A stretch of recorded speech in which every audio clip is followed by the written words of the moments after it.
Le drame du Maroc, c'est que lorsqu'il a été colonisé, il n'a pas eu affaire à un seul colonisateur. Nous avons été colonisés par deux colonisateurs, les Espagnols et les Français. Si nous avions eu la chance d'en avoir qu'un, nous aurions soudé de tout compte notre affaire du nord au sud. Malheureusement, il nous a fallu négocier le protectorat français, ensuite le protectorat espagnol sur la zone nord, par la suite enlever à Tanger son statut international pour la souveraineté marocaine.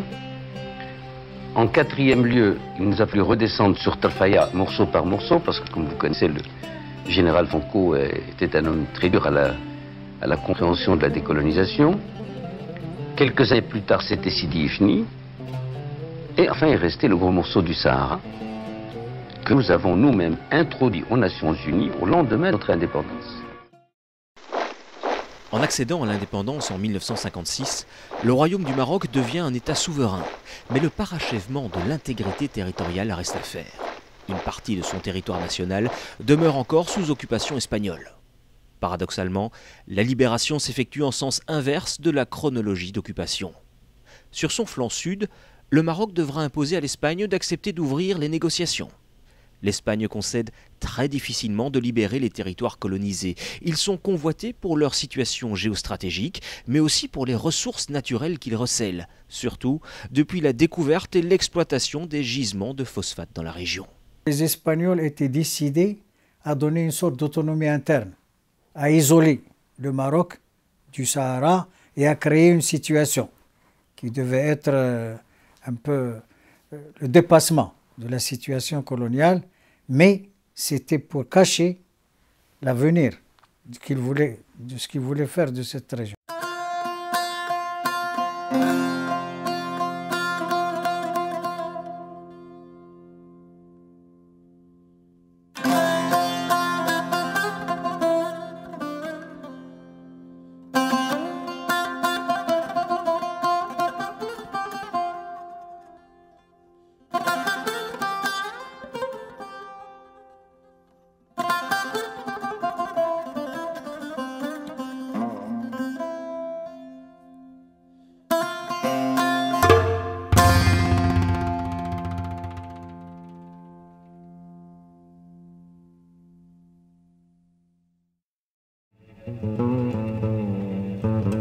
Hassan II préparera la marche verte dans la discrétion la plus totale.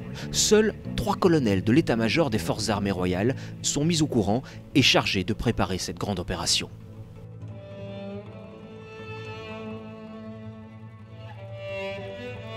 Il est arrivé 2 ou 3 petites choses assez intéressantes qui vont vous montrer comment j'ai pu être mis et comment j'ai été amené à savoir un petit peu qu'est-ce qui se prépare. J'ai un ami qui est commerçant à Casablanca, qui est venu me dire « Ahmed, pourquoi vous êtes en train d'acheter 350 000 couvertures ?» Et c'est comme ça que ça a commencé. J'ai dit « Écoute, moi je ne sais pas ». Après le dîner, Sa Majesté nous permettait de lui poser des questions de toute nature, y compris des questions politiques ou des questions religieuses.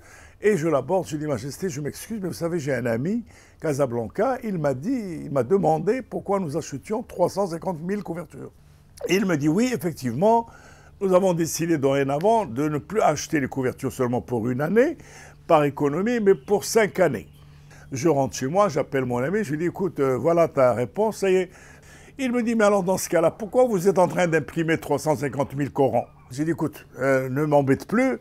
Ce soir, je vais voir Sa Majesté, je lui poserai la question. » Alors me voilà devant Sa Majesté. À la fin du dîner, je dis « Majesté, je m'excuse. Mon ami de Casablanca m'a posé une question, toujours dans le cadre de ce que nous achetons et ce que nous faisons. Et il a même évoqué, m'a dit « Est-ce que vous n'êtes pas en train de préparer une guerre ?» Il me dit « Qu'est-ce qu'il a dit ?» J'ai dit « Il a dit que nous sommes en train d'imprimer 350 000 Corans. » Il m'a dit « Oui, effectivement, nous avons 350 000 Corans, parce que cette année, je vais envoyer à l'occasion du Ramadan des Corans à tous les chefs d'État africains musulmans. » Je rentre, j'appelle mon gars, il était minuit, parce qu'on dînait tard, etc. Et 2 jours après, il m'appelle, il m'a dit « Je crois que tu ne pourras pas répondre à ma question maintenant. » Je lui ai dit « Qu'est-ce qu'il y a encore ?» Il me dit « Vous avez une délégation militaire dirigée par un général avec 7 colonels qui est parti au Texas dans le grand stock des surplus américains des deux guerres, le Vietnam et la guerre première, la guerre deuxième. Ils sont en train de chercher des réservoirs pour larguer de l'eau par avion. Et des réservoirs de 5 tonnes. Tu ne vas pas me dire que c'est encore pour le courant. Je sais que tu me casses les pieds, mais je vais demander cette question, mais tu me fiches la paix. Hein. Et j'ai senti que cette question-là avait un petit peu, je ne dis pas dérangé, mais avait un petit peu irrité Sa Majesté. Et il me dit, mais qui c'est cet ami d'abord qui te pose ces questions? Ah, qu'est-ce qu'il veut exactement? Je dis, Majesté, il veut simplement, c'est un commerçant, et il veut simplement s'il y a quelque chose à acheter ou à vendre, puisqu'il est... Il me dit, Snoussi, bon, tu vas me rejoindre à 9h au palais de Swissy. À 9h. C'était donc pas une réponse. Et c'était déjà un petit, pour moi, une interrogation. Sa Majesté arrive, on se lève, on le salue, et il dit, asseyez-vous, je crois que Snoussi en sait déjà un peu trop, et peut-être on va le mettre au courant. Et il dit tout de suite au chef du protocole, apportez-moi le serment. Bien. Et le chef du protocole m'apporte le serment dans lequel je jure, par la grâce de Dieu, que je ne divulguerai aucun des secrets de l'organisation qui est actuellement en cours. Et alors, je me suis trouvé donc dans une situation qui n'avait plus rien à voir avec ce commerçant, etc., etc. Le 5 octobre, le roi du Maroc réunit les membres du gouvernement dans une salle du cabinet royal et les met au courant de l'opération Fatha, la marche verte, après leur avoir demandé de prêter serment, le serment de ne dévoiler aucun secret sur l'opération en cours. Je me rappelle ce jour, il y a eu un conseil de ministres extraordinaire au cours duquel il nous a, après plusieurs mois d'absence, il nous a réunis un jour en conseil de ministres pour nous parler de la marche verte, de l'idée qu'il a eue. Et puis, à l'issue de ce conseil, nous avons prêté serment. On se trouvait dans une salle où il y avait des cartes d'état-major, il y avait des explications. Il nous a dit, moi je voulais vous faire la surprise. Il n'y a pas beaucoup de monde qui soit au courant de ce que je vais vous dire. Il n'y a pas 10 personnes, c'était le terme qu'il avait employé, qui étaient au courant de ce que je vais vous dire. J'ai décidé de faire une marche, je vous ai expliqué, pour libérer le territoire. Je sais que ce problème vous intéresse, vous occupe, vous préoccupe, moi aussi, mais vous allez d'abord prêter serment. Un serment de garder le secret. Alors il nous a donné ce document signé de sa main, dans lequel il est écrit « Uqsimu billah al-azim an aktum al-sir wa unfid al-amr لإنجاح عملية القدار بقيادة صاحب الجلالة الملك الحسن الثاني والله ولي التوفيق ونصره إلى سيناتور حسن بن محمد. وكتابه المبين أن أقوم بمهمتي وألتزم بكتمان السر وأؤدي واجباتي بكل ما يرضي الله. Bien que l'affaire était secrète, le roi avait consulté notre premier secrétaire, Feu Abdelrahim Bouhabid. Évidemment, nous avons à l'époque une inquiétude très grande. C'est celle du comportement des autorités et de l'armée espagnole au Sahara. Puisque cette manifestation va se dérouler à la frontière, et même un peu à l'intérieur des frontières du Sahara occupé. Et notre inquiétude, c'était le risque de voir l'armée espagnole tirer sur une population civile et non armée. Je me suis donc assis autour de la table avec Sa Majesté et ils ont commencé à parler de l'organisation de quelque chose. Moi, au début, je me suis dit, c'est une guerre. Et puis, au fur et à mesure, il s'agissait de mobiliser 350 000 hommes qui allaient faire une marche verte. Il s'agissait de les nourrir, il s'agissait de leur faire des soins médicaux, il s'agit de les transporter, comment on va amener le pain, comment les avions vont atterrir sur des pistes qui n'étaient pas encore prêtes et qu'on a fait en quelques jours, des pistes pour les C-130, etc. J'ai dit, Majesté, vous êtes en train de préparer une guerre? Il me dit non, c'est une guerre avec un Coran et un drapeau. Je le regarde, il me dit, est-ce que tu n'aurais pas une idée par hasard?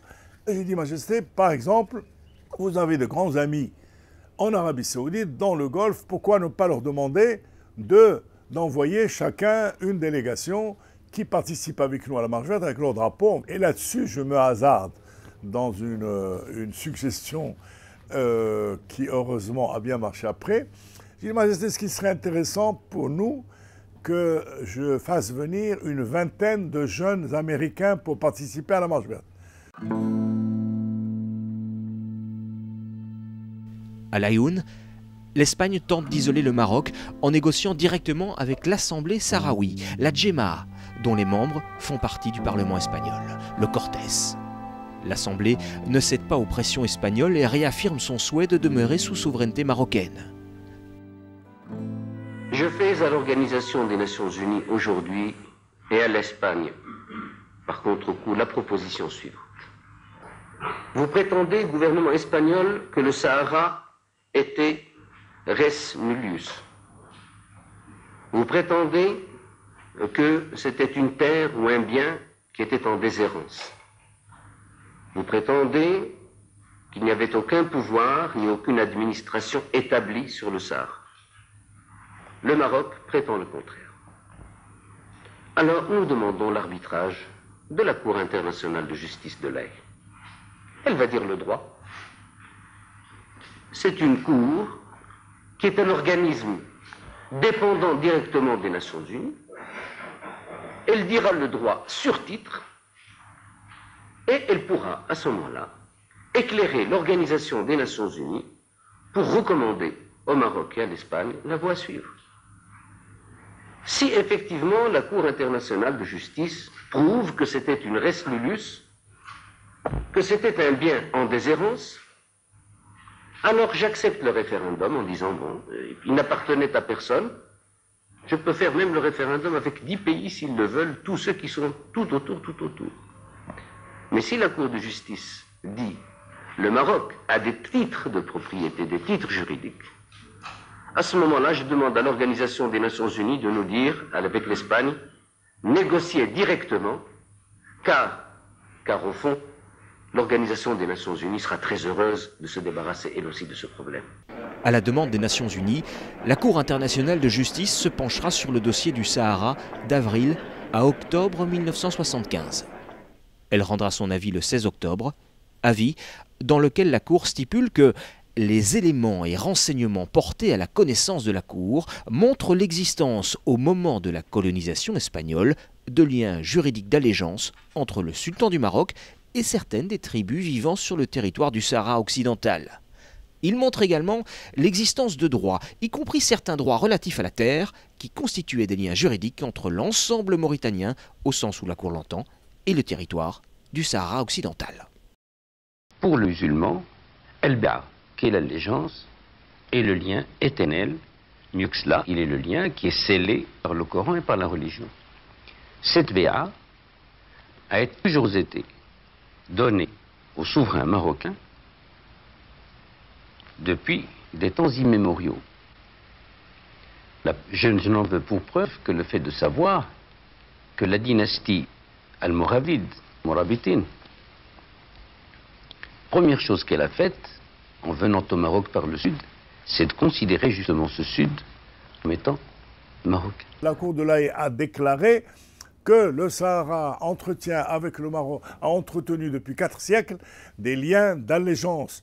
Et les liens d'allégeance dans l'histoire du monde, au 17, au 18, au 19e siècle, l'allégeance était le seul lien qu'il y avait entre un peuple et un roi, parce qu'il n'y avait pas de notion de souveraineté. La souveraineté n'existait pas. La souveraineté, c'est une notion très...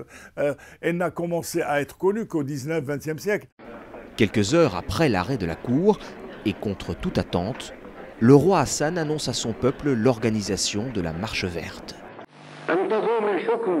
انت على هاي اللي هو حكم انا تعتبره حكم وكانوا ما تقولوا فتوى او استشاره انت تعتبره حكم ننتظم الفتوى انها تجيب لنا بواحد العلبه جميله مزينه تجيب لنا حجاج الارضيه ديالنا وحجاج امتلاكنا للصحراء هذا من باب الخيال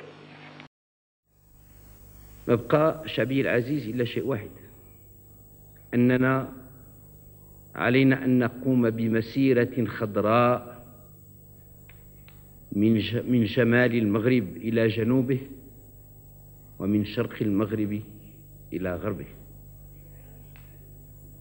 علينا شعبي العزيز أن نقوم كرجل واحد بنظام وانتظام ولنصل الرحم مع إخواننا في الصحراء.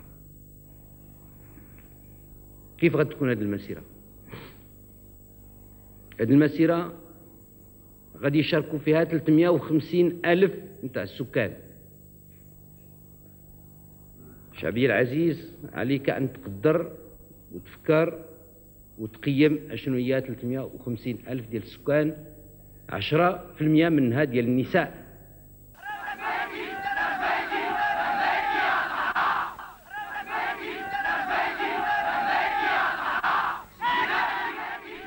Les Marocains envahissent les centres d'inscription pour manifester leur volonté d'y participer.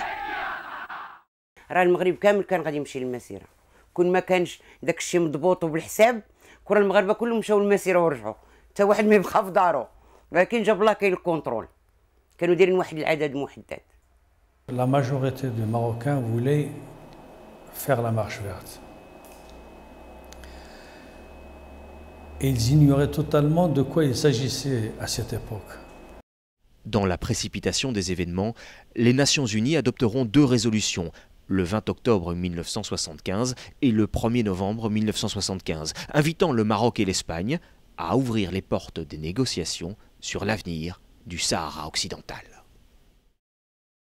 Le 3 novembre, lendemain de la résolution du Conseil de sécurité des Nations Unies, le prince Juan Carlos effectue une visite éclair à Laayoune afin de rassurer la population civile et l'armée espagnole.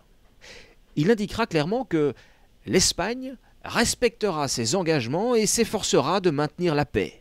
On ne doit pas mettre en péril une seule vie humaine alors que des solutions justes et désintéressées sont avancées pour que prévalent la coopération et l'entente entre les peuples. Sur le plan politique, c'est la volonté de recouvrer l'intégrité du territoire national. Or, lorsque le glaive et le goupillon se rencontrent, lorsque le pouvoir spirituel, la volonté politique se rencontrent avec la volonté et la foi sur le plan spirituel et religieux, je pense à ce moment-là que toutes les composantes sont rassemblées et que ça ne peut que réussir, car on peut battre une armée, on peut vaincre une armée, mais on ne peut pas vaincre un peuple. C'était là l'innovation, c'était le génie de Hassan II, de trouver un autre moyen de décoloniser par cette marche pacifique, avec comme seul moyen la volonté d'un peuple de libérer un territoire. L'idée d'un ancien manifestant qui a manifesté en 1944 comme tous les jeunes. Et je me suis dit, bon, on manifestait en 1944, pourquoi est-ce qu'on ne pourrait pas faire une manif, une grande manif, mais à l'échelon de 350 militants? Et si les Marocains que je connaissais, si les fils sont dignes des pères, bien, il en mourra 100, il en mourra 150, mais les autres continueront. Mais je me suis dit par la suite, pourquoi exposer les gens à la mort? Envoyons-les avec le corps et le drapeau. Quel est cet sanguinaire qui osera tuer des hommes et des femmes complètement désarmés? Sa Majesté voulait lui-même diriger la marche. Et nous avons constitué un petit groupe, lui avons demandé de nous recevoir. Il a fallu quand même un peu de temps pour le persuader de ne pas diriger lui-même la marche.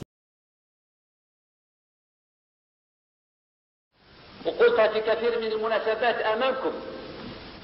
المغرب يطالب بالصحراء وموريتانيا تطالب بالصحراء والجزائر لا تطالب بالصحراء.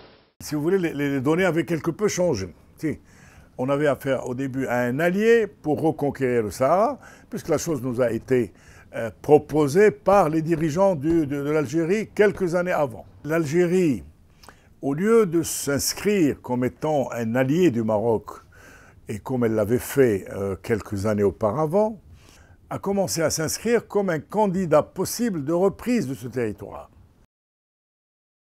L'Algérie, alliée du Maroc dans son combat pour son intégrité territoriale, comme le Maroc l'a été pour l'accès à son indépendance, fait volte-face. En témoigne ce document secret relatant les termes d'une conversation à Paris le 17 décembre 1975 entre Abdelaziz Bouteflika, alors ministre algérien des Affaires étrangères, et Henry Kissinger, ministre américain des Affaires étrangères. Le ministre algérien insistant pour l'implication des États-Unis dans le dossier du Sahara, alors que Kissinger n'en voit aucunement l'intérêt et considère que l'affaire du Sahara est une question purement interne au Maroc.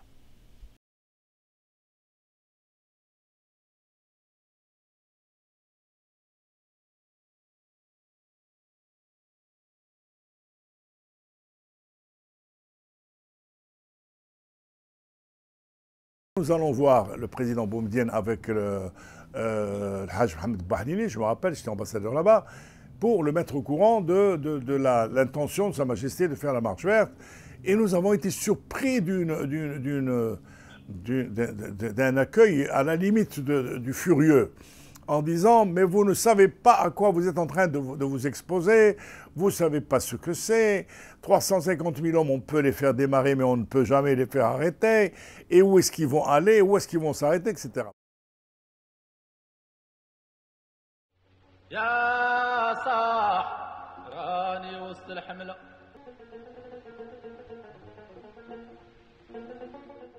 En représailles à la marche verte, l'Algérie décide d'expulser massivement et manu militari plus de 45 000 familles marocaines au moment où les familles s'apprêtent à célébrer les fêtes de fin d'année et la fin du mois sacré du Ramadan. Le 6 novembre, tout le monde commençait à craindre que ça va mal. J'avais 11 ans là où ça commençait à l'expulsion des Marocains d'Algérie. C'était le jour, je me souviens bien, c'était le 25 décembre 1975. On n'a même pas eu le temps de dire au revoir à ma grand-mère parce qu'elle habitait à 17 km. Mes oncles et toute la famille. Elle nous a mis dans un cellule de commissariat en bas. L'odeur, elle était rihamat rouge parce qu'il n'y avait pas de coin, il n'y a pas de toilette. Tout le monde pissait là ou là et là. Et on a passé toute la nuit, la fraîche. Mais le matin, on nous a commencé à faire les tsour à l'âge de 10 ans, 11 ans. Tu dois mettre les empreintes. Je parle et en même temps... Et il y a des images qui reviennent.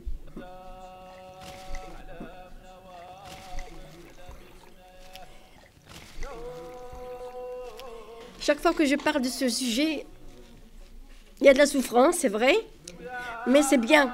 C'est bien de parler, de partager, c'est ça, avec les gens. Parce qu'on a senti que notre histoire, elle est gommée. 75 va être de plus en plus dur parce qu'on partageait tellement tout qu'à aucun moment, les esprits ne sont préparés un jour de se dire qu'on va se retrouver dans un autre pays qui n'est pas notre pays, qui est notre pays, comme j'ai dit, par les papiers, hein, et que nous aimons beaucoup parce que nos enfants, nos parents nous ont élevés dans l'amour du Maroc. La réaction s'est illustrée dans cette affaire abominable, je dis bien abominable, d'expulser 40 000 familles marocaines avec des pratiques et des services qui, moi, me font honte. Moi, Marocain, me font honte. Depuis l'annonce de la marche verte, ce sont d'incessants ballets diplomatiques qui s'intensifient à New York, au siège des Nations Unies. On a eu donc une séance houleuse au Conseil de sécurité et je me rappellerai toute ma vie cette séance où les frères algériens, je continue toujours à les appeler les frères, c'est comme ça, c'est un réflexe. J'espère qu'ils reviendront et nous rappelleront aussi les frères marocains. Bon, Alors, les frères algériens, donc, avaient mobilisé le Conseil de sécurité dans toute sa splendeur, et nous nous sommes trouvés là, la délégation marocaine s'est trouvée là, au box des accusés, et le président dit, bon, vous dites que vous allez rendre visite à vos cousins sahraouis, en quoi va consister la visite? Alors là, évidemment, on avait posé toutes ces questions à Sa Majesté, parce qu'on dit, voilà les questions qu'on a posées. Mais il dit, c'est très très bien. Dans les traditions marocaines, quand au cours des fêtes, on rend visite à sa famille, on vient avec quelque chose dans la main, on vient avec du sucre, on vient avec de la farine, on s'embrasse, et c'est tout. Alors il dit, bon, c'est bon, vous allez les embrasser, mais combien de temps vous allez rester? Mais il lui dit, écoutez, vous dites qu'il y a 73 000 Marocains là-bas, vous savez, pour embrasser 73 000 Marocains, ça va prendre un petit moment, etc. Et c'est comme ça, ça avait un petit côté, si vous voulez, mais en même temps, politiquement valable. Oui, on va embrasser nos frères. Vous acceptez donc le principe qu'on doit aller retrouver sa famille. Ar-Rahim, c'est la moindre des choses. Alors donc, on va les retrouver. On va les embrasser, on va les enlacer, on va voir comment ils vont nous raconter qu'est-ce qu'ils ont vécu depuis ces 40 ans, et c'est comme ça que nous allons... Ils ont voté une résolution que nous n'avons pas respectée, bien entendu.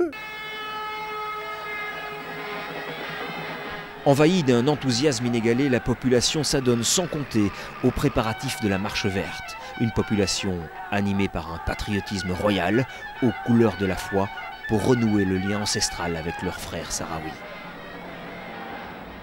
وصلنا لمراكش عاد عطاونا شاحنات اخرين هما فاش درنا بهم الديبار مشينا بهم ديريكتومون للصحراء والشاحنات كان الكاميون اللي كان كيهز 50 واحد في كاميون عرفتي الا ركبتي في الكاميون وسرحتي رجليك ما بقيتيش غادي تنوض واحد فوق واحد حتى كيضرب واحد المسافه ديال 120 كيلومتر ولا 200 كيلومتر عاد تيوقفوا بينا نتسارحوا شويه كنهبطوا ملي كتنوض كتلقى رجلك ماتوا عليك ما بقيتش كتحس بهم.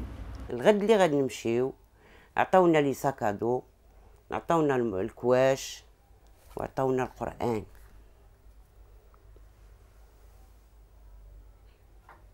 هذا القرآن ديال المسيرة، وفي الحقيقة رديتوني أنا لهذاك التاريخ.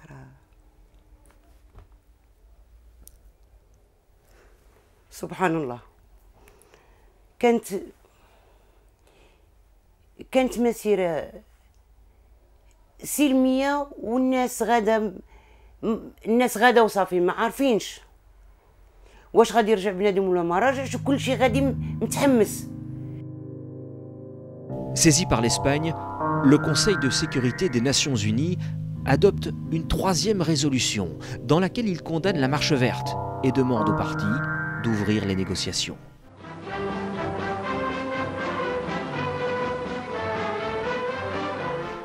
Le 5 novembre 1975, le cheikh Ratri Ould Sidi Saïd Djoumani, ex-membre du Cortés, parviendra à déjouer toutes les manœuvres de l'Espagne et prêtera allégeance au roi du Maroc au nom de la population saharienne. شعبي العزيز، غدا إن شاء الله ستخترق الحدود. غدا إن شاء الله ستنطلق المسيرة. غدا إن شاء الله ستطؤون أرضا من أراضيكم، وستلمسون رملا من رمالكم، وستقبلون أرضا من وطنكم العزيز. Je me rappelle que le 6 novembre, j'étais à Auxerre et je me disais, mais c'est de la folie. Comment peut-on envahir l'Espagne? L'Espagne à l'époque, c'était quelque chose, au moins dans la mémoire collective des gens, dans le passé. Comment peut-on envoyer des gens, des armées, des civils contre les tercios? Tercio, c'est la Légion espagnole, elle est connue par sa sauvagerie dans le combat. Rassemblés à Tarfaya, les 350 000 marcheurs sont prêts à franchir les lignes, les séparant de leurs frères sahraouis.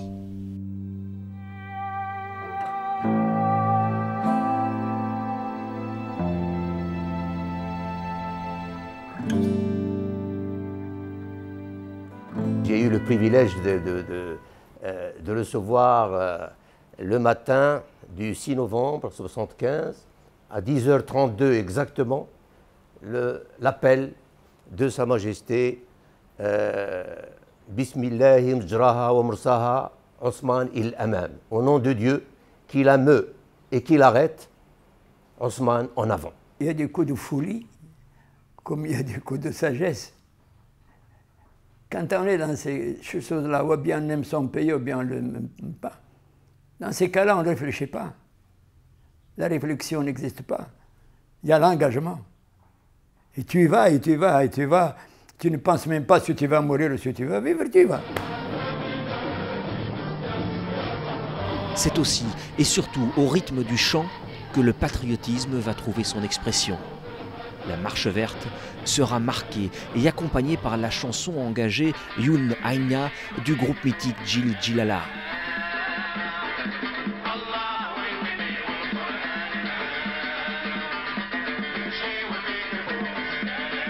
كتب سي محمد شهرمان العيون 48 ساعة تلحنات العيون مشينا طلعنا للاستوديو ديال عين الشق الصباح سجلناها حنا كنسجلو هي دايزة في الإذاعة. جيجيلا كمجموعة الوحيدة نقول لك الوحيدة هي اللي قالت الرأي ديالها في العملية ديال 75 يعني حتى مجموعة يمكن ما عطاش الرأي ديالها. شكون اللي عطى الرأي ديالو في المسيرة وما معنى المسيرة وما معنى الصحراء وما معنى التاريخ وما معنى كذا جيجيلا هما اللي قالوا العيون عينية الساقية الحمرانية والوادي وادي يا سيدي.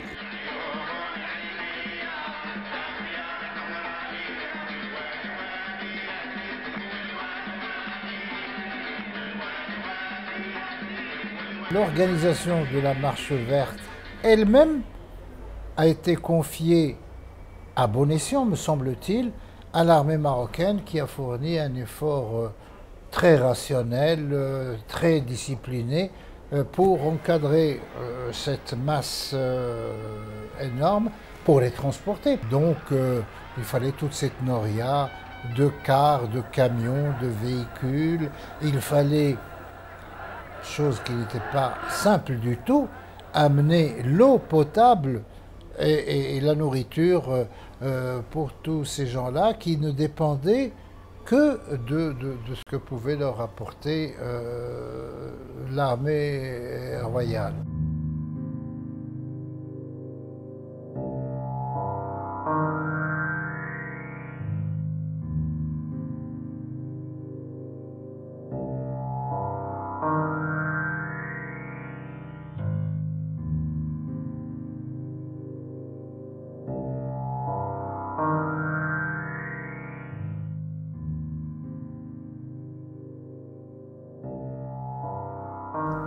كتشوفي امرأة عندها 60 عام كتشوفي واحد المرأة خلات ولادها وخلات كل شيء ومشات هي وراجلها شي حاجة اللي ما تصورش والناس كتسنى يمتى تدخل الحدود والناس كتصلي والليل كيباتوا الناس سهرانين ما نكذبش عليك شتي ولو نحكي اللي حكيت ولو شتي اي واحد مشى للمسيرة ولو يحكي اللي حكى ما غاديش يكون عاشها بحال اللي عشناها حنا. خاص الانسان يعيشها خاص الانسان يعيشها ويعيشها بصدق ولو يديري فيلم على المسيرة راه ماشي هي المسيرة بصح. C'était tellement fort, on ne pensait plus. On sentait le feu sortir de sa poitrine, mais on y allait. Et puis le plus terrible, c'est quand nous sommes arrivés le premier soir, il y avait des hélicoptères la nuit, machin là, moi à un moment donné, je dormais un peu. Et puis Hussein Ouadioui, à un moment donné, il rentrait de l'extérieur. Moi je me réveille, je dis à Hussein, qu'est-ce qui se passe? Mais il y avait une ambiance indescriptible. Tu sais ce que Hussein m'a dit? Il m'a dit, rien du tout. Simplement, nous sommes encerclés. Il m'a dit, walou chaourilli. Il y avait un risque, évidemment, c'est que les Espagnols nous tirent dessus. Et le roi, conscient de la conscience des Espagnols et de leurs supérieurs. Ils savaient qu'on ne pouvait pas tirer sur des gens qui brandissent un tapot, il n'y a pas une arme. Et pourtant, ils sont allés sans armes, et les Espagnols, ils ont commencé à lancer des petites billes en verre à ce moment-là, un petit moment, mais ils se sont rendus compte qu'ils étaient en train d'affronter une population pacifique, avec des tambourins et avec de la musique et avec Shahadu an la ilaha Muhammad Rasulullah. Et c'est une chose qu'ils n'ont jamais affrontée, c'est quelque chose qu'ils n'ont jamais vu. Alors, ils ont été décontenancés, ils ont été découragés, mais en même temps, ils ont pris conscience qu'on ne pouvait pas ignorer ça, c'est pas possible. Ce sont des gens qui rentrent dans un territoire sans armes, c'est tout. Et vous ne pourrez pas, si vous leur tirez dessus, toute l'opinion internationale va se lever. Cher peuple, si tu rencontres un Espagnol, civil ou militaire, échange avec lui le salut et invite-le sous la tente à partager ton repas. Salue donc tout Espagnol que tu pourrais rencontrer. Et si d'aventure il tire sur toi, poursuis ta marche, armé de ta seule foi que rien ne saurait ébranler.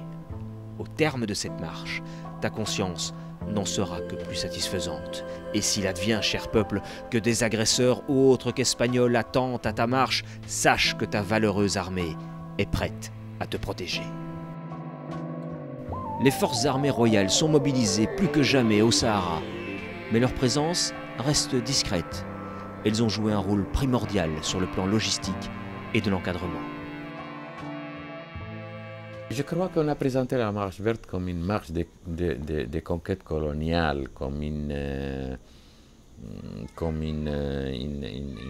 invasion militaire plutôt qu'un sentiment patriotique mené, exécuté par des citoyens simples comme tout le monde.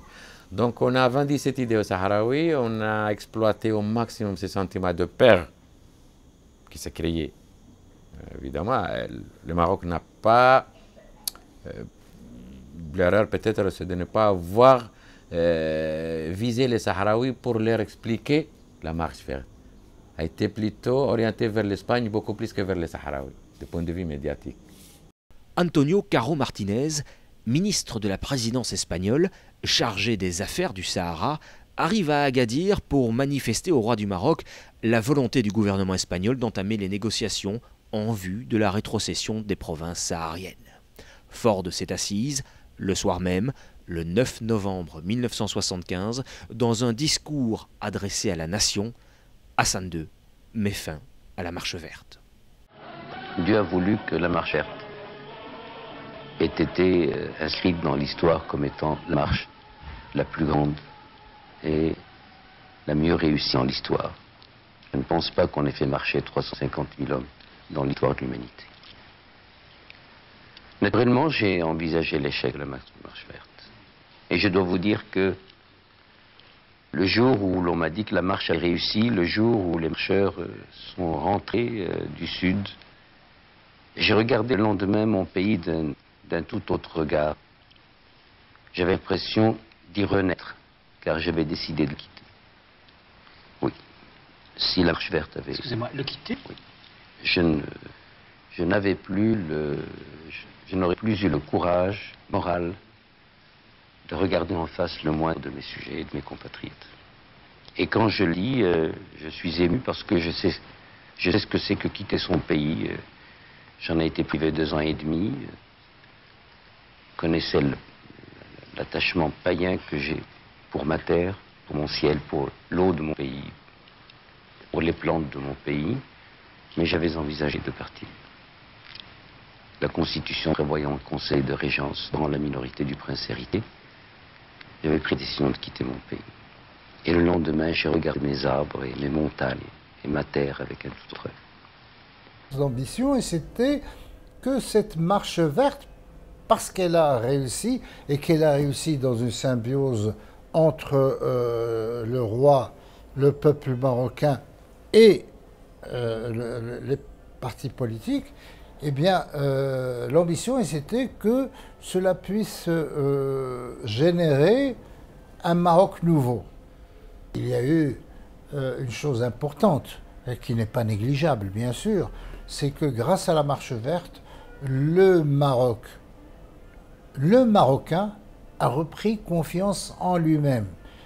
Il pouvait se dire que dans l'adversité, face à un adversaire, à un ennemi important, puissant, pas seulement l'Espagne d'ailleurs, nous avons parlé des autres, face à l'incrédulité internationale, il pouvait vaincre et vaincre par ses propres moyens, parce que là encore, il faudrait dire et souligner que la marche verte a été exécutée uniquement par les moyens propres du Maroc. Cette marche verte méritait une véritable mise en scène et une véritable présentation sur le plan cinématographique, sur le plan informatif, sur le plan... On ne l'a pas fait. On n'avait pas les moyens, il faut dire la vérité. On n'avait pas les moyens qu'on aurait pu peut-être avoir maintenant. Il faudrait perpétuer cette marche, parce que c'est la 8e merveille du monde. D'ailleurs, elle est maintenant enseignée dans l'université de Harvard. Elle est enseignée comme étant une guerre pacifique, c'est-à-dire qu'un pays et un roi qui s'appelle Hassan II a livré à un pays de l'OTAN une guerre qui s'appelle, et en réalité c'était une guerre d'usure et de nerfs, qui a obtenu les résultats, c'est-à-dire qu'on a amené les Espagnols à accepter notre point de vue. Le ballet diplomatique algérien n'aura aucun effet et les accords de Madrid seront signés le 14 novembre 1975. Madrid rétrocède les territoires sahariens dont il s'engage à se retirer avant le 28 février 1976. Nous avons été reçus vraiment, nous étions comme chez nous, n'est-ce pas? Nous avons été reçus, mais tout le monde était d'accord d'ailleurs, les Espagnols étaient tous d'accord, civils et militaires, pour que le Maroc et l'Espagne arrivent à un résultat favorable et se mettent d'accord. Et il y avait un seul opposant, n'est-ce pas? Un seul opposant, c'était Cortina, le ministre à l'époque, le ministre des Affaires étrangères, qui jouait un jeu tout à fait à part. Les accords de Madrid en 1975, avec tout ce comme événement, ont créé une situation tout à fait anormale, tout à fait incompréhensible chez les Sahraouis. Le fait de nous trouver du jour au lendemain divisés en deux morceaux, l'un utile et l'autre ne l'est pas, l'un un vrai Marocain et l'autre demi-marocain, l'un récupérable et on le récupère et on le fait comme à nous, et l'autre, en quelque sorte, on l'octroie à l'autre partie, à la Mauritanie. Ça a créé chez les Sahraouis un sentiment d'être trahi, comme vous disiez tout à l'heure, mal compris, et peut-être même un marchandage qui les a poussés à un zèle d'autodéfense, de rejet de cette politique et de même combattre par les armes avec beaucoup plus d'acharnement cette amputation, c'est de là vraiment démarrant. في 75 استيقظ الجميع على شوف جيش مغربي، جيش إسباني، جيش موريتاني، جيش جزائري، جيش صحراوي. هذه الجيوش كاملة وتجدت في نفس الوقت في نفس المنطقة عند نفس الساكنة وبدأت حرب. La société sahraoui est organisée selon le mode tribal. La population est répartie en tribus. La tribu occupe une place essentielle dans la vie des populations. La population qui évolue dans une zone désertique menait principalement une vie bédouine. Elle s'est progressivement sédentarisée avec le développement de la région autour de grandes villes comme Laayoune, Dakhla ou Smara.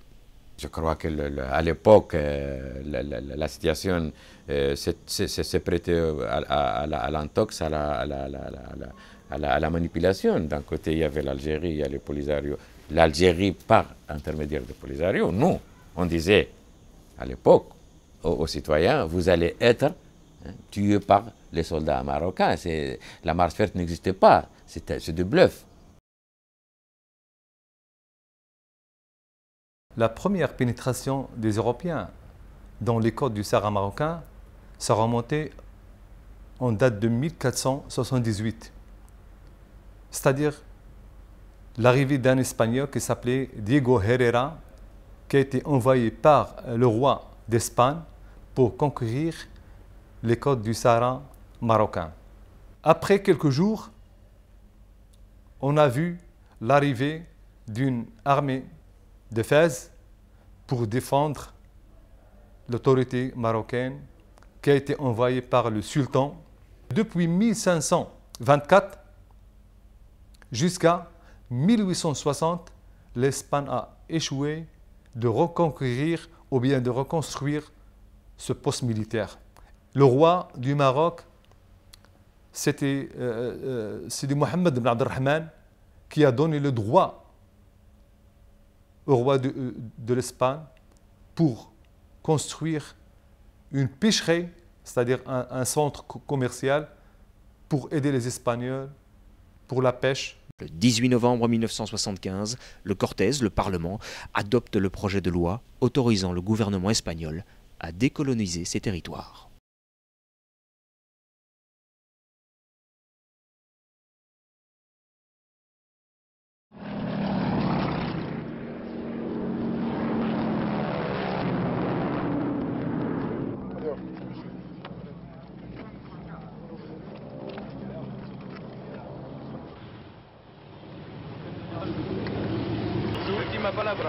La última palabra, pues nada, que muy bien, que estamos satisfechos, muy contentos de que todo haya salido tan bien y de las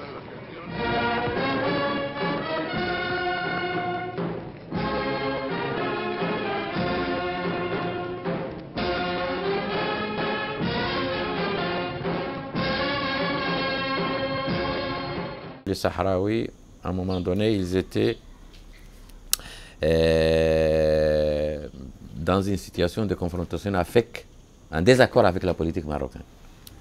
Et ce désaccord a été manipulé, a été instrumentalisé, a été exploité par l'Algérie pour créer un sentiment d'hostilité.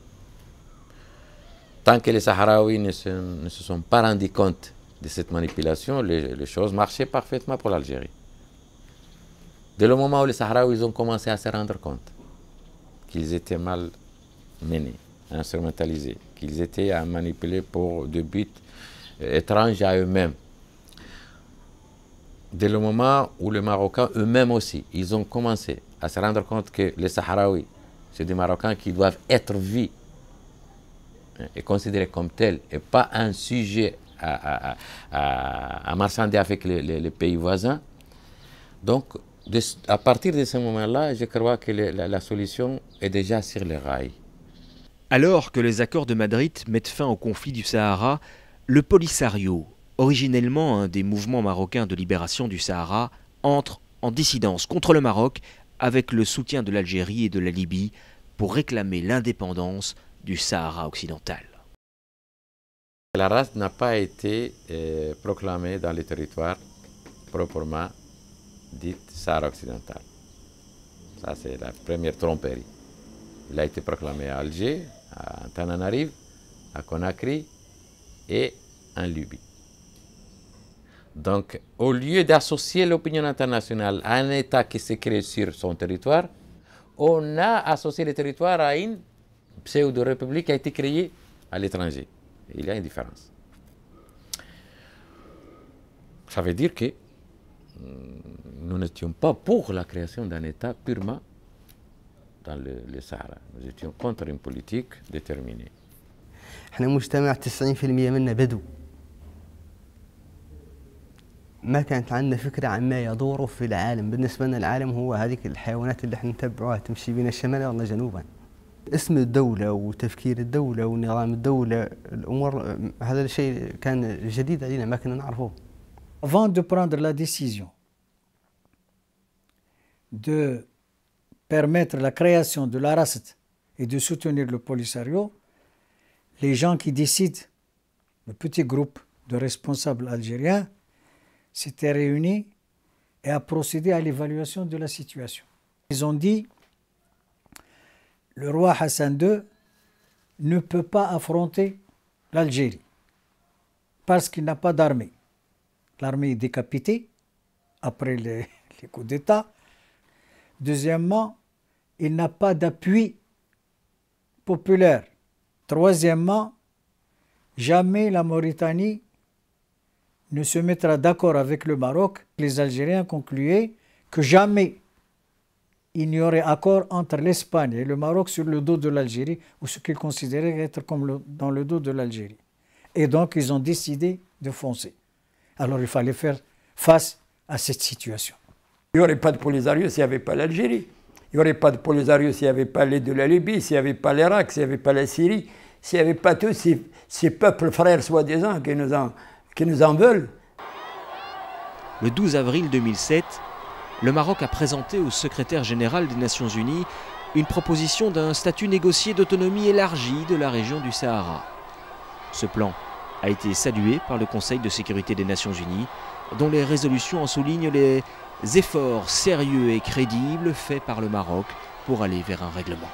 Quand la démarche de Sa Majesté le roi Mohamed VI récemment de présenter un projet d'autonomie, a trouvé un nom, le premier, parmi les premiers responsables sahraouis qui étaient au Polisario, nous étions au Polisario, à approuver et à répondre positivement à cette proposition. وربما تكون هذا الصراع في الصحراء والضغط اللي موجود في الصحراء كان فعل خير للمغرب وخلى المغرب انه يسرع قبل غيره، يتقدم قبل غيره من الدول العربيه ومن جيرانه نحو الجهويه ونحو دوله الجهاد. ان المغرب في صحرائه والصحراء في مغربها. ولد الصحراء والجمل والسقيا الحمراء والنخل حمراء ونجمه بالخضر. انا مغربي